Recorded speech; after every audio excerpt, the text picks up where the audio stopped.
When we transmute heavy vibrational frequencies, such like the one that I recently mentioned about, a whole entire structure and system set up for people like myself or similar to fail. For those that's on the journey of spiritual enlightenment and alignment, you will be meeting adversity because these people are not comfortable with change.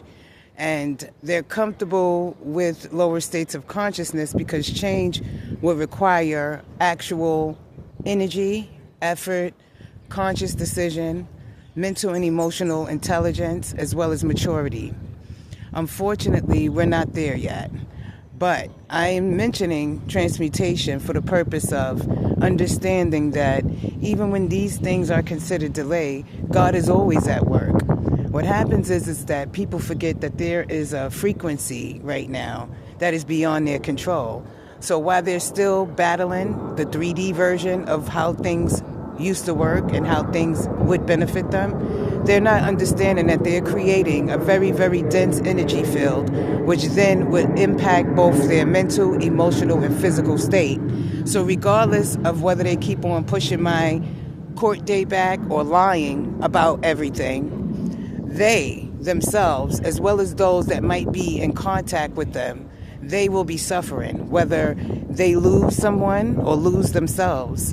This is not a threat, by the way. When I say loss, that means that you can actually be a walking avatar, but soulless, a zombie-like, okay? An inability to actually function at a decent capacity. These energies are going to be playing out, but we all have to understand that energy takes its time. It's never in a rush.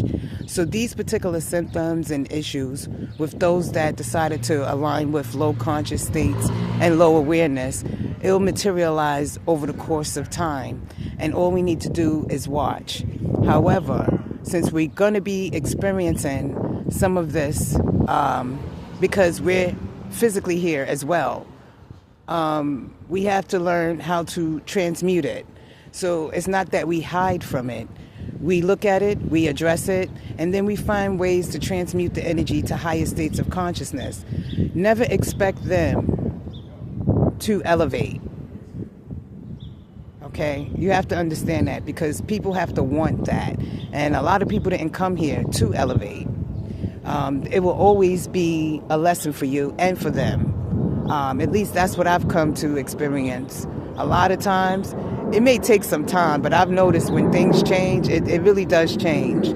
So with that being said, keep hope alive. It's not only hope either. We got to be action-based, which is our solar plexus energy. And again, don't expect them to tell the truth, okay? And because they live in an illusion, honestly. And they create it, and they're comfortable there, all right? However, the way the universe works, and this is amazing, it's so creative in how it deals with things that sometimes it surprises you. Anyway, always keep that in mind when you're dealing with low conscious beings and low vibrational beings and situations. Have a good day.